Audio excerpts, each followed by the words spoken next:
ها أصحابي رالي هذا وإيجا جوعي تلفون بقيسو قالي وإيجا جوعي waxa aan rabay oo inaan idin sheego oo hadalku uu imarayay guddi baa madaxweynuhu noo saaray guddiga madaxweynaha noo saaray sidoo uu maamulay sidoo uu manage gareeyay sida xaaladayadu ay noqotay dhaqaalihii qof walba uu ka helay waxa soo dhan waa wax qoran oo la ogyahay waajib maaha qofku waxa weeye in wax kasta uu helo waayo Puntland wuxuu intaas soo dhan bay la eg tahay laakiin waxyaabaha bigiisa taabanaya ama qofka wadnihiisa taabanaya yaa waxad gudubka in laga hadlo waxa weeye diinta islaamka banaysay kitaabka islaamka ay ku qoran yihiin waayo waa dulmi in aan dulmi ka hadlo naftayda loo geystay shaqaale saaxiibadayda loo geystay dad kale oo dhaawac loo geystay in aan ka hadlo dulmigaas waa wax waajib ah oo meesha ku jira waayo ilaahay subxaanahu wa ta'aala wuxuu yiri yaa cibaadi inni haramtu dulma ala nafsi fala tudalimu war adoomahaygu iyo dulmiga nafteedan ka xarrimay war idinkuna hays dulmeenin ilaahay subxaanahu wa ta'aala ba arintaas sheegay oo yiri dulmigaas inaan ka hadlo marka waa wax waajib ah waayo wasiirka amniga maalinta u horeysay oo shaqada uu yimi oo wasaaradda amniga la keenayay waxa uu bilaabay inuu kala saaro shaqaalihii wasaaradda oo yiraahdo kan waa reer hebel kan waa reer hebel kan waa reer hebel kan deegaankanu ka soo jeeda kan deegaankanu ka soo jeeda wasiirka amniga Cabdisamad Maxamed Gallan baa bilaabay waa wax la og yahay Cabdisamad Maxamed Gallan baa bilaabay arintaas oo wasaaradda amniguna ka bilaabay inuu shaqaalihii u kala saaro qaabeelaysan inuu shaqaalihii u kala sooco qaabeelaysan inuu wax badan oo shaqaalaha waxa weeye dalab ku reeyay wasaaradda amniga uu kala gudbiyo inuu xad gudub ku sameeyo shaqaalihii mushaharaadkooda iyo adeegyadooda iyo kharashaadkooda uu lunsado waxyaabahaas oo dhan waxa sameeyay wasiirka amniga waxaan idin ka codsanayaa fiidiyogan inaad dhalinyaro aad share garaysaan waayo waxaan idin kala hadlayo waa wax indhihiina aad ku aragtaan waxa aad ka hadlayo ma ihi anigu qof Germany ama Faransiiska ama Talyaaniga ka soo qaylinaya war ma ihi qof anigu Yurub ka soo qaylinaya ama Mareykan ka soo qaylinaya ma ihi qof gudaha Puntland idin la jooga baana qof kelmadu afkiisa ka shooga maxkamad ku maraya baana qof kelmadu afkiisa ka sheegayo waxa weeye maxkamad ku marayo gudaha Puntland joogan cidna hafri karin baana laakiin ka hadlaya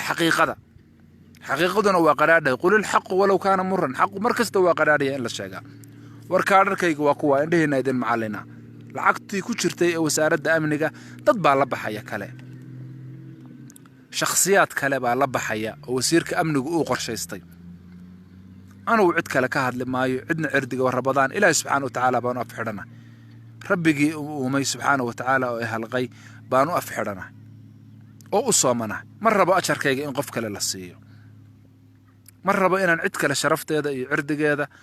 iyo dadnimadeeda ama qofnimadeeda aan ku xadgudbo ma doonayo waxa aan rabaa inaan ka hadlo kaliya waxa weeye dhibaatada ka jirta wasaaradda amniga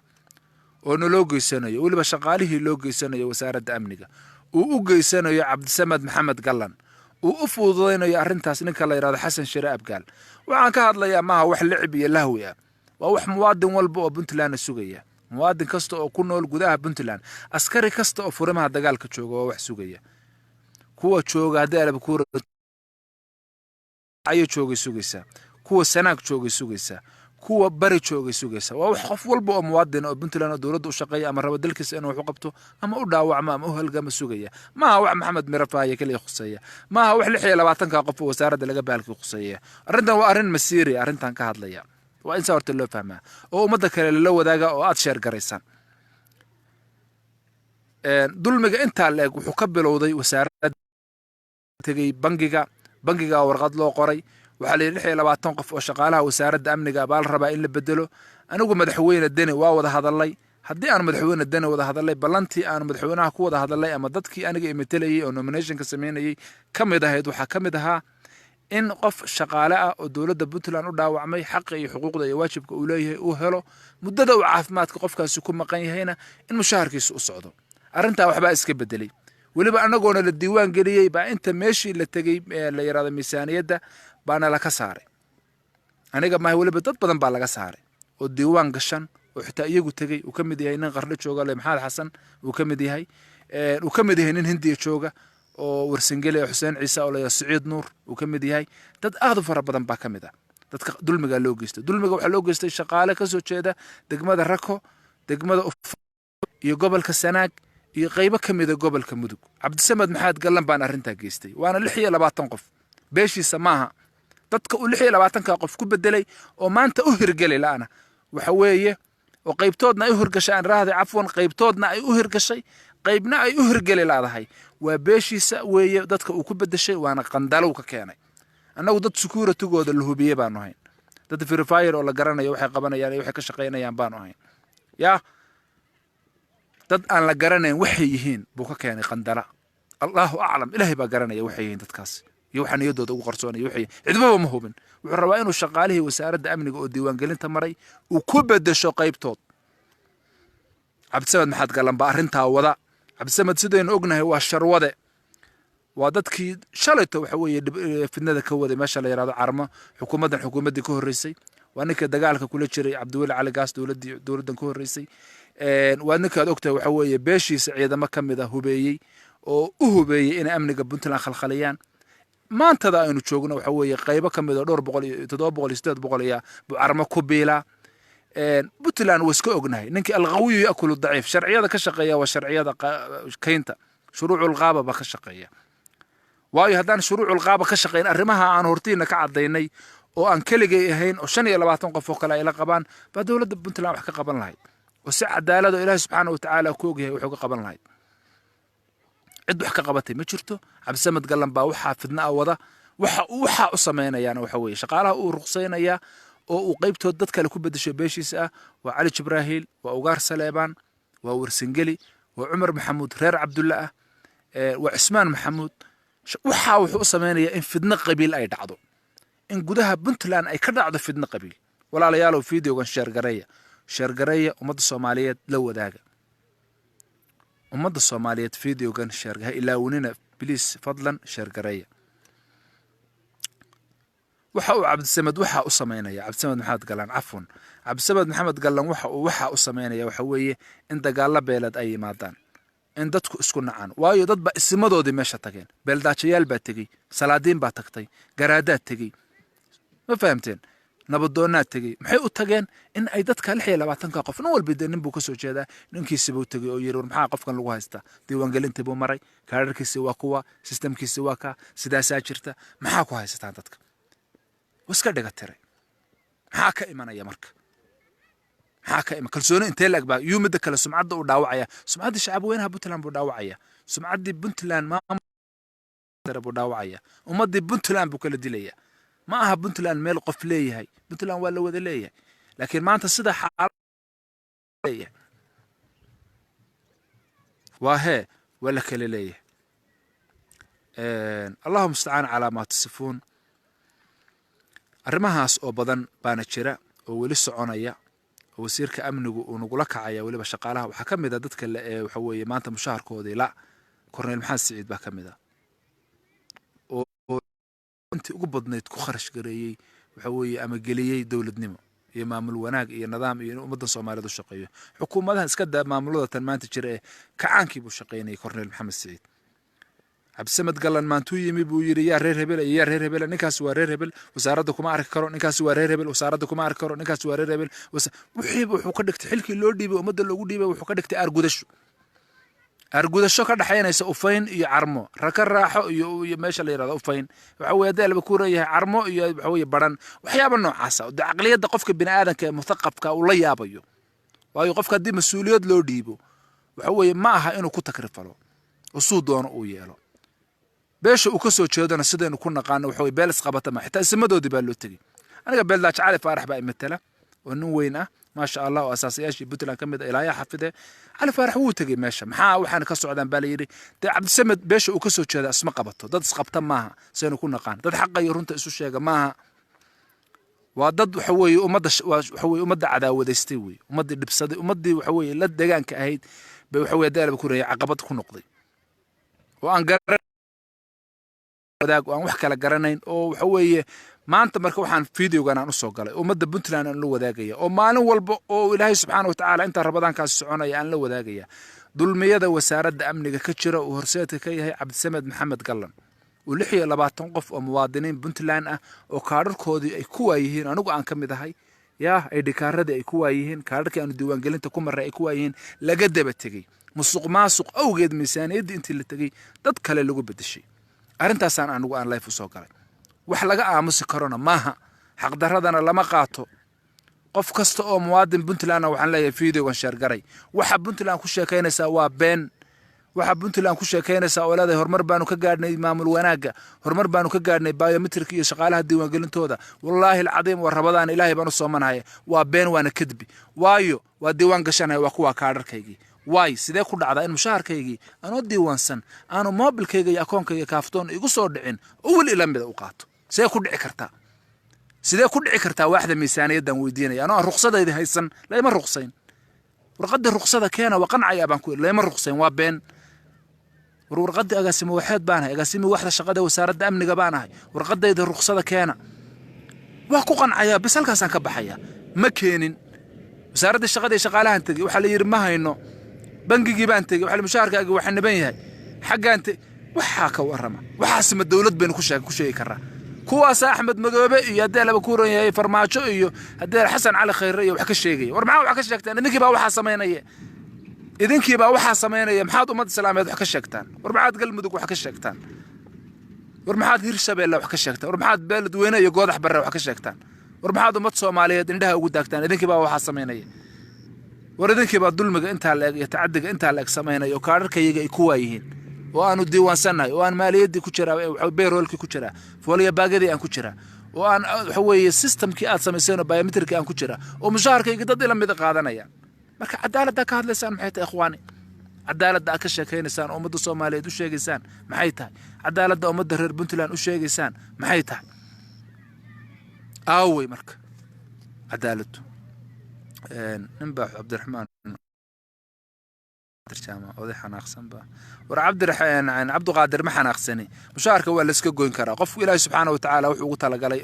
قريب وعن كرا قفنا وحوي إرساقا إلهي قرن سبحانه وتعالى معونيه وحن الله يابانها ظلمي ماشي كجرا عبد القادر جامع وساد أكتها إلهي سبحانه وتعالى وحيري على نفسي فلا تظالموا إلهي سقى نفتي سكا حرم ظلمي وعير هاي استلميننا أنا أدلمك نفتي ذاك حرمي أدوما هيك استلميننا وعن كهاد لا يا عبد القادر وحوي كاركيج وكا وركتدي ديوان هيستا يدنا وصاب بدقيا ورقدة دي رخصة ما هي مشاركيجنا ضد إلى مذا قادنايا هدي الله يرهدو ورقدة دي رخصة واتا سلكا سنك بحيا لكن أنا ورقة رخصة الله هين أنا كل جاي هين واللحية لبعتن قفانون هاي واللحية لبعتن كي قفانون قبل هذا بنتلان كسو كل جدنا قبل والبنتلان دتك حوي قيبة كسو جدا nugaal qayb baa ka soo jeeda sool qayb baa ka soo jeegta sanaag qayb baa ka soo jeeda dadka u badan waxa lagu sameeyaa waa reer sanaag waa muwaadiniin ka soo jeeda gobolka sanaag iyo muwaadiniin ka soo jeeda gobolka bari bay u badan yihiin reer nugaaleed percentage yar bay ka noqonayaan dadka garow jooga laakiin dhibka u weyn waxa uu ku imanaya waa dadka sanaag muwaadiniin badan oo gobolka sanaag u dhalatay oo gobolka sanaag joogta oo ka shaqeynaysa oo qaybtood ay maanta garow ku sugan yihiin baa waxaas ay ku dhacayaan oo xitaa qaybtood wallahi ayna awood u lahayn inay ka hadlaan qaybtood ay iska aamusan xanaaq iyo cadho awgeed ayba samreenba marka anigu waan ka hadlayaa baan rag kale oo ka hadlay daljir iyo idaacado kale iyo dhul kalena waa jiraan rag kale iyaguna fiidiyoyadaan soo shargaranayo ka hadlaya waa jiraan laakiin anigu waan ka hadlayaa baan waan la wadaagayaa ummadda Soomaaliyeed taan ka hadlayaa marka waa taas dulqaadna anigu waan muujiyay wax ruqsaana looma hayo ruqsada yadii lama hayo Cabdisamad Maxamed Gallan baa boosaska iyagii dad kale ku bedeshay xitaa waxa weeye madaxweynuhu uu ka hadlay ninka la yiraahdo madaxweyne ku xigeenka Puntland aan raada afwan madaxweyne ku xigeenka Puntland uu ka hadlay waxa uu yiri madaxweyne ku xigeenka Puntland qof systemka diiwaangelinta maray qof systemka diiwaangelinta ee payrollka ee biometricka maray oo ku jira oo miisaaniyada galay sida lagu bedelaa waa adag tahay haddii la bedelayona qofkaas shaqadiisa وحوي وقف لبدلي أو إن ورقديسي بدلات فرت لجا سارة قف أن ورقديسي بدلات الشقة اللي لو بدل فرت لجا سارين ومشاهر كيسي قف لم يدق عادنا يو وبيرول كي كشرة وسلام بانك يأديك كافتون كشرة وبنجية دي كشرة وكارر كي يجي أي كوة يا ودد مشاهرك يجي دد كلا أي قادنا يعني اللي مش سيستمك بطلان مشاهرك وبحسا وسيستمك حمر أو كلا وسيستمك حسن على خير مشاهرك وبحيا وسيستمك فرماتشو مشاهرك وبحيا وسيستمك أديك السلام بانك وحلوق بحيا وروا سيستم ماذا وحاسا لغو شاكينيا وانا بين واكاد وكوا كارك يجي وفاروق رقنا لم يدا وحيجي لبحيا ورقة رخصانا ما هي إنه aadan cabdi waa ku salaamay walaal sii shaargaraya fiidiyoyada tan ummadda soomaaliyeed la wadaaga wixii kaa yaabiya iyo la wadaaga ummadda saraakiil badan oo wasaaradda maaliyadda ah meesha ku jira laakiin waxaan arkaa inaanay ka tirsanayn dawaaxda miisaaniyadda oo cabashada intaa lagaanu ka gudbinayno madaxweynaha puntland iyo ummadda soomaaliyeed iyo ummadda oo arrinta tan wax ka qaban karta 26 qof oo waxa weeye mushaharkoodii dad la mid ah ay qaadanayaan oo diiwaansan oo systemkii loogu talagalay puntland maray oo cadaalad ku maray oo cid ruqsaysay aysan jirin oo waxa cabdisamad gallan oo waxa sameeynaya iyo xasan shire abgaal ay sameynayaan waxaan ka codsanayaa ummadda Soomaaliyeed inay fiidiyogan share garayaan waa fashilan horta puntland wasaaradda maaliyadda iyo wasaaradda amniga waliba wasaaradda maaliyadda waaxda aan ku iraahday waaxda miisaaniyaddu waa fashilantay sidee muwaadiniin isdiiwaan geliyo oo shaqaalaha dawladda ka tirsan inta looga daba tago dad kale lagu edit garayn kara oo loogu bedelan kara sidee u dhici karta arrintaas waa wax yaab leh maanay adkayn systemka miisaaniyaddu ay wax ku nidaamisa maanu adkayn maanu system adag oo la hubiyo aanu ahayn ilaahay dadka dulmiga wada naga qabto waa rabadaan ilaahay subxaanahu wa ta'aala baana fixidana amma yujibu al-mudarra idha da'ahu wa yakshifu as-suu' khulafa al-ard ay lahum ala horta ilaahay baa dadka u dhaxaya nina waxaan ilaahay ugu talagalin cuni maayo irsiqaan ilaahay subxaanahu wa ta'aala noogu talagalin heli mayno laakiin midda kaliya oo meesha ku jirta baa waxay tahay waxa aniga iga xanaajiyay oo maanta aan fiidiyowgan u soo galay live-ka baa waxay tahay dulmiga meesha ka jira dulmiga ilaahay subxaanahu wa ta'aala yiri naftaydan ka xarimay waxa weeye adoomahayga iyo hasdulmina dulmi ka xun baa maanta meesha ka soconaya qof miskiina oo muwaadina oo lix shaqaynaya mid dalkii u dhaawacmay mid xabada ku jira mid hadii la doono waxa weeye dal cusbitaalba ku jiro rag sida hindiya jira ayaan kamid ah oo kamid yahay ninka la yiraahdo Saciid Nuur rag aad u fara badan baa jira oo badankooda u badan gobolkan Sanaa ka soo jeeda oo qaybtood ay ka soo jeedo gobolka Sool oo qayb kamid ay ka soo jeedo gobolka Bari Nugaal iyo Mudug dadka ka soo jeeda waa yar yihiin qaybtoodna hadda waxa la sheegay in xildhibaano ay kamid yihiin xildhibaanada Mudug matala iyo xildhibaanada Nugaal matala iyo ismo Mudug iyo Nugaal ka tirsan ay meeshii tageen waxaan u hadlayaa waa dadka aan voice ka lahayn oo gobolada kale baan maanta anigu aan u hadlayaa oo aan raba ummadda kale inay ogaato ummadda Soomaaliyeed inay ogaato maxaa ninka Sool jooga oo dhaawaca ama ninka waxa weeye Sanaag u dhashay oo Hindiya jooga oo dalka u dhaawacmay ama ninka gobolka Bari jooga xaqiisi loo qaadanaya kan Mudug ka soo jeedan xaqiisa loo siinaya kan Qarno ka soo jeeda xaqiisa loo siinaya kan Carmo ka soo jeeda waxa weeye Cabdisamad Gallan uu dagaalamaya kuwii kale oo isla gobolka ay ahaayeen oo wadaag ahaayeen gobolka Barina uu leeyahay hal la waasiyo kuwa beesheeda lagu bedelo muxuu Cabdisamad Gallan waxa uu sameynaya muusan alaysa subhu biqarib warmaano ogeyn in waagu bariyayo warmaano ogeyn in xukunku isbedelayo warmaano ogeyn waxaan inay taariikh ka tagayso warmaano ogeyn waxyaabo badan video kan share garaya ummadana la wadaaga hadaa garanaysaan kuwa waxa sameynayana oo ay waaxda miisaaniyadda ay shaqaalaheedu kamid yihiin waxa weeye share garaya ummadda Soomaaliyeed la wadaaga meel alla iyo meesha doontaan videogan waa u fasaxantiin kuwii qaadanaya YouTube-ka gelinaya kuwii meel kale soo gelinaya kullu waa u fasaxantiin idan baad u haysataan ummadda Soomaaliyeed meel kasta ay joogto walaalayaal ilaahay subxaanahu wa ta'aala dulmiga naga kor qaado dulmiga ummadda Soomaaliyeed ka kor qaado dhamaanteed gudaha Puntland baan jooga xaqiiqan ka hadlaya kullu yoom oo Ramadaan galabnimo kasta waa soo galaya waana ka hadlaya waxyaabo aad u fara badan baan rabaa inaan halka kaga hadlo mana rabo inaan joojiyo insha Allah ta'ala qof kasta oo muwaadina oo Soomaaliyeed ama qof kasta oo muwaadina Puntland waa u fasaxan yahay fiidiyowgan meel alla iyo meesha doontaan geeya waad u fasaxantiin meesha doontaan ka rida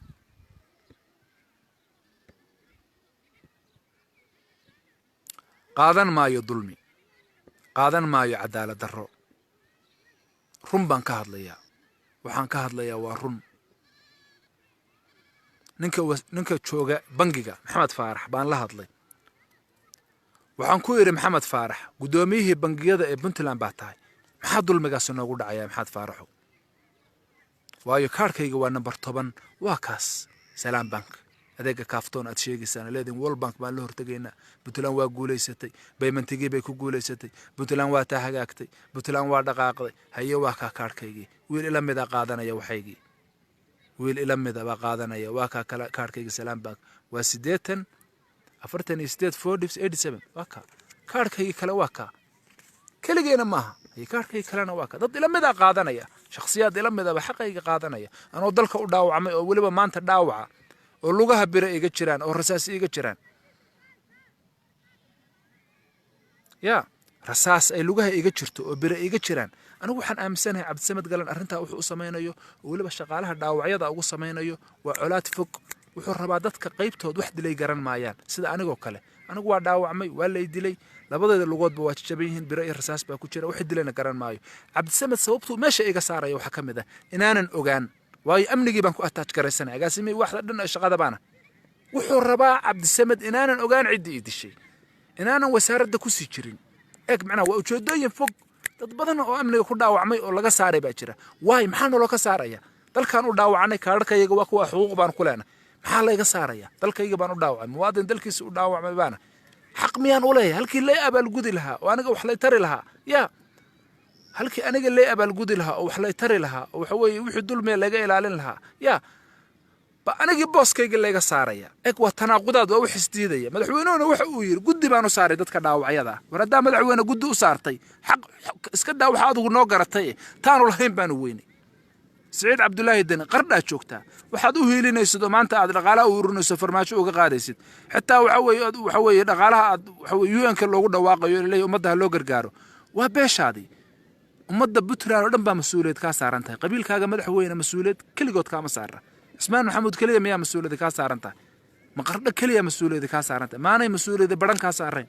miyaanay mas'uuliyad buuhood ka saareen dhaawacyadeeda maanay mas'uuliyad ka saareen mudug maanay bari ka saareen maanay ka saareen ufayn maanay ka saareen raka raaxo maanay waaciye ka saareen maanay galdogob ka saareen maanay Puntland oo dhan mas'uuliyad ka saareen mas'uuliyaddu mareerkaaga kaliya ka saaran tahay maxaa xaqayagi ku maqan yahay anagoo diiwaan gashan xaqayagi muxuu ku maqan yahay lacagtayadii sidee wiilana la mid u qaadan karaan madaxweyne cidna anigu caayimaayo cid kale afla geedaan ma laakiin xaqiiqada jirtaan ka hadlaya codkayga meel fog ha gaadho fadlan ii sheer gareeya walaalayaal codkaygu meel fog si uu u gaadho qof kasta oo 40 qof baa ku daawanaysa 70 qof sheer gareeya qof kasta sheer gareeya waayo sheertu lacagna idinku ma joogto waxaan ka hadlayaa qof cirdigiisa ku xad gudmay xuquuq iga maqan baan ka hadlayaa oo dad ila mid qaadanaya waana qof wax walba inta dad baa dibadda jira hadda rag asxaabteeda kamid halka ku jira oo daawanaya inta waxay leeyeen Puntland may gobol hebel xoreyso iyo may gobol maxay gobol hebel xoreysa ninka qoriga sita oo dagaalamaya Puntland anagu nagu cibra qaadanaya waayo anagii baan la dulmiyay nin walba markuu arko nin la dulmiyay oo saraakiisha dawladda ka tirsan dadkii dalka u soo halgamay ah nin walba qoriga waa dhigaya guriga hooyadiisu aadaya waa cararaya nin walba guriga aabihiisu aadaya waa cararaya waayo maxaa lagu dagaalamaya shaqaalaha in wax loo qabto shaqaalaha dhibanayaasha oo dalka u dhaawacmay in wax loo qabto ba kuwa nool dhiirigelin kuwa cashuurta ururinaya waxa dhiirigelin u ah kuwa waxa weeye victimka oo dalkooda u dhiban in wax loo qabto ba dhiiri waayo markii ku anaga waxna loo qabto wax badan baa ku dhiiranaya oranaya baritan inag saas wax ladan ku qabanaya ya laakiin marka anagii waxa weeye qaab qabiilna loo takooro oo xaqayagii wiilana la mid ay qaataan kuwa dhaqaalaha keen laha maxay wax ku keenayaan kuwa kastamada jooga oo daroogada qabanaya maxay ku qabanayaan kuwa xuduudaha jooga maxay ku ma jirto wax badan waa rag badan muxtaar iyo rag badan halka kamid Australia rag dhul badan Mareykan iyo jooga waxa way gudaha ka soconaya baa ka xun waxa umada u muuqda dulmiga gudaha ka socda wax ka xun Puntland ma jiraan wax lagu la mathiil way wax lagu misaalayo male afurkii baa soo dhow insha Allah ta'ala بريت هذا إن شاء الله أم حل كسر الرئيس هذه الله يراد بان ليف سوق ليا هل كاس أنا كسي وضيا إن شاء الله مالك كسته وحي أنا قدال بكون هي أنا حقوقه وحينا وإذن لو ذاك يا بإذن الله تعالى خير بان يدير رجينا فيديو جانا ولا الشرقرية فيديو جانا الشرقرية واي أنا عندنا شرفتي سي عردك سكو حد قد بمايو وحان كهاد ليا وحقوق إجمقا كارر كيجي هذا بكون هي أكومديدي ومشاهر كودي ددلم إلى مدة أنا جاي لب حيان كل جينا ما شنو يلا بعطون قفوا كله قبل هذا بوتلان كسو كذا إلى قبة قبل كبري بقى إلى قبة قبل كسناق بقى أبدا قبل كنوجال ضد يربع كجرة قبل كمدوجنا ضد يربع كجرة صول ضد بدن بقى يجنا لفت جوده كجرة وعاوز كل عيانا وقبل هذا صول يسناق يبري بأبدا يهين ضد كاسي وحا قصمينا يا وحسن شراء بقال يا عبد السمد محمد كلن بينتو وحاران لبضع نبا قصمينا وحين أكاشانيان وسارد الشقادة يا شقالة يا واحدة ميسانية ninka bangiga jooga maxaad faarax waa mahadsan yahay waana ammaanan yahay si fiican buuna waxa weeye shaqaalaha u qanciyey waana u sheegay ciladu iyo dhibaatada meesha kaga socoto bangiga dowladda Puntland raalli kama aha wax Cabdisamed maxaad galan sameynaya Cabdisamed maxamed galan waxa uu sameynayaa bangiga dowladda Puntland raalli kama aha Puntland been baa la isu sheegay waxa la yiri waa la isdiiwaan geliyay diiwaan gelin baa dhacday waxaan la tartamaynaa farmaajo waxaan la tartamaynaa waakan World Bank baynu higsanayna higsi baa yimi himilaad timi ham baa yimi baba waa ka kaararkayagii wiilana la mid ah qaadanaya oo furam qandala ah baa mushaharkayagii guranaya waxaan u fududeeyay xasan shir abgaal nimaan bayroolka ku jirin baa waxayga qaadanaya 3 bilood baa mushahar igu soo dhacday 3 bilood kadibna keligay maaha waxa weeye waa 26 qof oo wasaaradda amniga ka tirsan wasaarada kale oo badan baa iyaguna jira laakiin aniga tooda ma khusayso taayada un baan khusaysa inaan ka hadlo oo aan ummadda la wadaago waana mahadsantihiin walaalayaal dhamaantiin video kan share